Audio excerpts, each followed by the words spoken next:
praise for the Lord today. You guys had it going good. As Alyssa said before, I am Dan. Hi, how's it going? I just want to say again, welcome to the 5th grade students that are here. Look forward to seeing you guys in the future as you continue to grow with us in CrossWay Student Ministry. So we're going to be staying in our series in Ruth. So we're going to end the series, end of the school year with is the book of Ruth. And we're going to be camping out in chapter 2 today. So we saw a turning point in Ruth's life last week, and we see another turning point in Ruth's life this week. Last week, Alyssa told us that Ruth lost her husband, she left her homeland, she stayed with her mother-in-law, and that God shows up in all of our messes. So I just want to point something out from Alyssa's message last week. Names meant a lot back in the time of this writing. It meant something to have a specific name. And we see this with Naomi wanting to be called Mara. She says to the women when she gets back to Bethlehem, don't call me Naomi anymore, call me Mara. That's because Naomi meant pleasant, and Mara meant bitter. So Naomi is telling these people that don't call me happy anymore, call me bitter. She wants them to know the level of bitterness that she's experiencing. So this changes throughout the story of Ruth, and today is where the change starts. She was bitter with her life because she felt God was taking things away from her, and she was stuck in a situation. But we see that today, through Ruth's experience, Naomi's bitterness kind of falls off. So I want to put you guys in the mindset of Naomi as we go into this message. If you guys can close your eyes. Imagine something that is near and dear to your heart, something you can't live without. It could be your parents, it could be your siblings, it could be your best friend, it could be your favorite book, favorite movie, favorite game, favorite toy, it could be your cell phone. And just imagine all of a sudden, poof, it's gone. How upset would you be? How bitter would you be? You can't just say, oh, it's actually in my pocket right here, pull it out. You can't go to the store and replace it and get another one just like it. Poof, it's gone. Keep that in the back of your mind while you hear this message today. We'll go back to it later. So today we meet one of the men with the coolest names in the Bible, according to me. His name is Boaz. Should have named my son that, but I didn't. I went JJ, but that's okay. He was a relative of Elimelech. And if we remember, Elimelech was Naomi's husband. And through this connection to Elimelech means that Boaz is related to Naomi through marriage. And Boaz owned a grain field, and this grain field will be mighty important to the story in a little while. So, and we also know from last week that when Ruth and Naomi got back from Bethlehem, when Naomi changes her name, the bitterness sunk in, they needed to find a way to survive and to live and to thrive where they are now living. Ruth knew one of the ways to survive. She also knew it would be a little dangerous.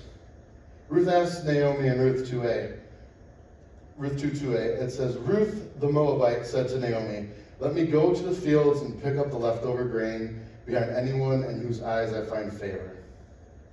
So Ruth is going to go out into a field and scrape and scrounge up any leftover grain from the harvesters. This is the grain that the harvesters considered to be useless, stuff to be just thrown away, to be rotten in the ground. And Ruth was going to pick this up and put it in her bag and move forward with it.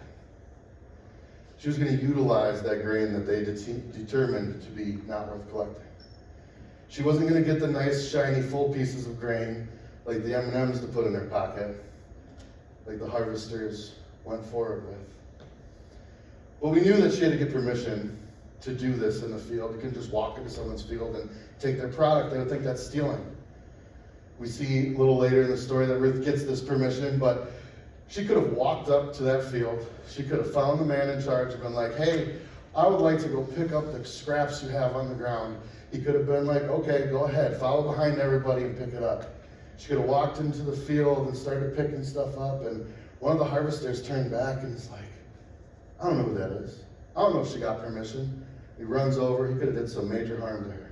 Could have had her arrested for stealing. Could have potentially killed her. That's not what happens. We also see that Naomi knows this danger that Ruth is getting into when she says, in response to Ruth, Naomi said to her, "Go ahead, my daughter." Naomi gives Ruth her blessing to try. Naomi is so bitter. What does she have to lose? Nothing. Well, other than Ruth, but nothing. She didn't have a husband to lose, sons to lose, nothing. So she sets Ruth out to go and glean. And we know that from last week that God shows up in our messes. He shows up in our tough times and in our good times. He shows up even when we're not looking for him to show up. He showed up to Ruth and Naomi in this tough time. Ruth was in a new place, scrounging for grain in a field where she had no idea who owned this field. She had no idea who these people were around her. But yet God shows up for her. How does he show up? He shows up by providing for Ruth. Now, this isn't the spectacular provision that we see Jesus with the fish and the loaves multiplying it so everybody can eat. This isn't the same provision that we see when Moses and God parted the Red Sea for their protection. It's not the same provision that we see when the manna falls from the sky for the Israelites in the wilderness. This is the same provision that you and I all receive every day. God is leading Ruth to the right place at the exact right time. And we see this as the story continues. Ruth 2:4-7 says, "Just then Boaz arrived from Bethlehem and greeted the harvesters. 'The Lord be with you.' 'The Lord bless you,' they answered. Boaz asked the overseer of his harvesters, 'Who does that young woman belong to?' The overseer replied, 'She is the Moabite who came back from Moab with Naomi. She said, "Please let me glean and gather among the sheaves behind the harvesters." She came into the field and remained here from morning until now, except for a short rest in the shelter.'" So when Boaz shows up, instead of him freaking out and being like, "Who's that lady? I want her out of my field. I want her arrested," he shows up and he's just like, "Who's that?" And he gets his answer. He's asked for clarification. The situation could have gone very differently if he reacted in the first way. But God provided for Ruth by guiding her to Boaz's field, having Boaz show up when he did, and having Boaz have a soft heart. We see God's continuous provision to Ruth throughout more of this story. When Boaz is talking to her in Ruth 2:9-8, it says, "So Boaz said to Ruth, 'My daughter, listen to me. Don't go and glean in another field, and don't go away from here. Stay here with the women who work for me. Watch the field where the men are harvesting, and follow along after the women. I have told the men not to lay a hand on you. And whenever you are thirsty, go get a drink from the water jars the men have filled.'" God is providing protection for Ruth here through Boaz. Boaz knows how dangerous it is what she's doing. He knows he's given her permission, but yet he wants her to be safe. He's saying, "Stay here, you won't be harmed. Go over there, you might, I don't know." And Boaz continues to show how God's going to provide for him when in Ruth 2:12 he says to Ruth, "May the Lord repay you for what you have done. May you be richly rewarded by the Lord, the God of Israel, under whose wings you have come to take refuge." Now after this, a lot happens. Boaz invites Ruth to rest and eat, to even take some of the leftover food home with her for Naomi. And he tells his harvesters to, when they're harvesting, they have their bundles of stalks, to take one out and leave it behind them every once in a while for her to pick out the good grain from. God is continuously providing to Ruth through this story. And his provision comes to us in many, many ways. Some of them could just be divine intervention, something happening with no explanation. Other people's actions, your relationships with them, or the words they use to you. Or God just giving us the wisdom to make good choices. I know all of you have experienced God's provision at some point in your life. I know I have. I know when it happens to me, I very rarely see it as it's happening. It takes me taking a step back, looking at the situation, how it happened, and being like, that was a God moment. Happened to me a couple of years ago. This is one of my biggest ones that I remember and remind myself of. I had a meeting. It was a very important meeting I had to get to. When I set the meeting up, I was talking with the person I was meeting with, and he was like, We got 30 minutes for this meeting. You can't be late. You have to show up on time. We need all 30 minutes. Cool? I'm one of those people that if you're not early, you're late. I like to be at least 15 minutes early, so go throughout my day that day, and it's like, okay, I got time. Started running a little behind, get to driving, traffic, of course. Ended up being about 5 minutes early, so to me that's late. I'm like, all right, it's at least 5 minutes up into his office. So I sped walk across the parking lot, got to the door, and whenever I open a door, I always kind of give a little peek behind me to see if someone's coming. At the very least, I'm going to hold the door open and wait for them to come and then walk through it.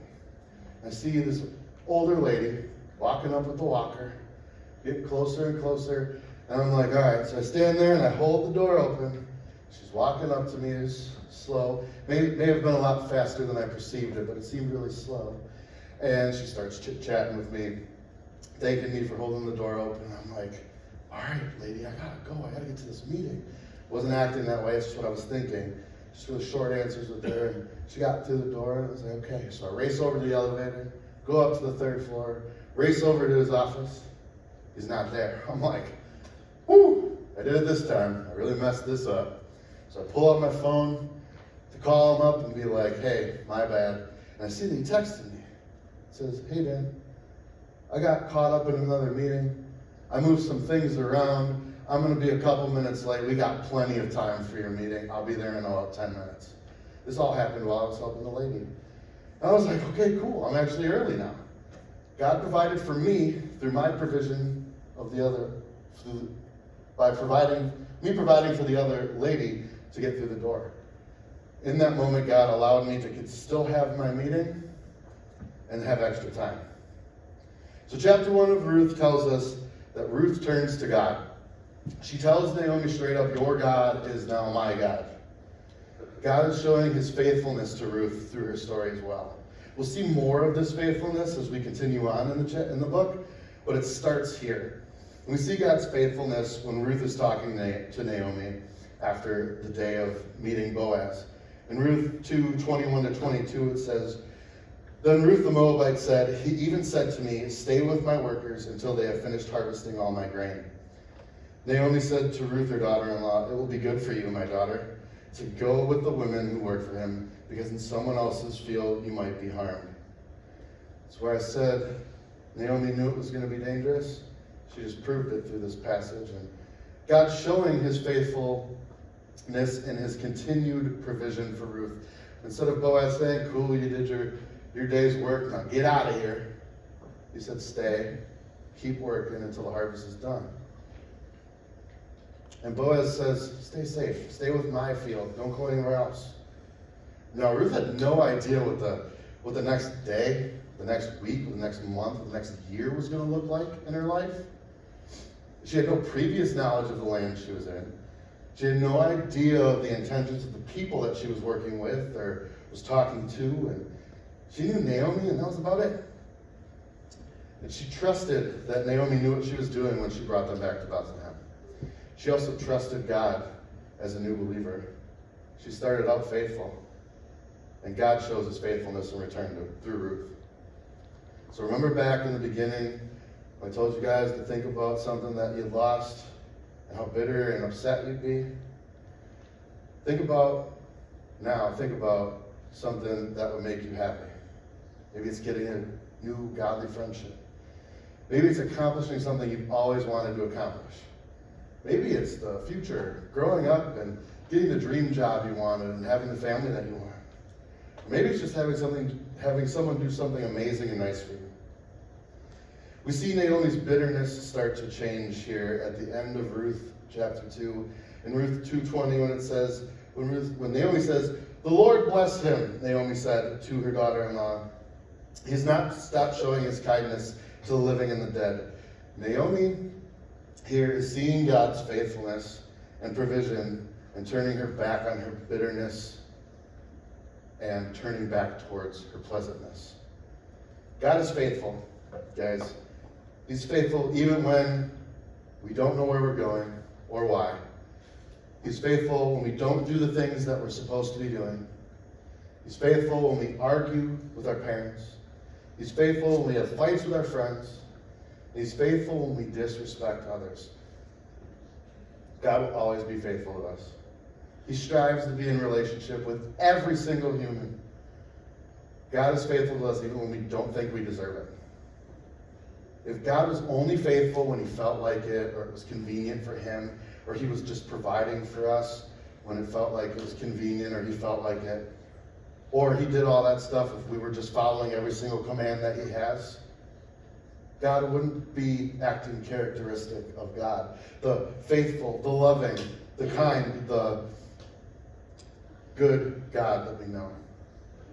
And Jesus is the example for us of how to be faithful to God and have God be faithful to us. We see it through Jesus' life. God practices his faithfulness in every moment of the day, of every day. He shows up in this faithfulness to his entire creation. Not just those who believe, but everybody. He shows his faithfulness through his provision to every human being. Ruth was a new believer. She received God's faithfulness, his provision, his protection. But she received God's provision and faithfulness even before she claimed Naomi's God as her God. Naomi gave Ruth the opportunity to leave.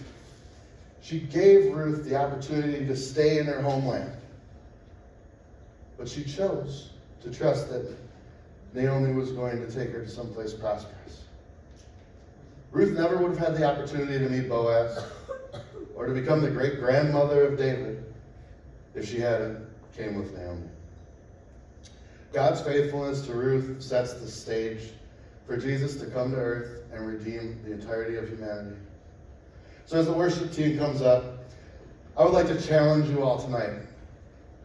I want you to take note of the small things in your life. And I want you to pick one thing that you can do faithfully this entire week, each day of the week.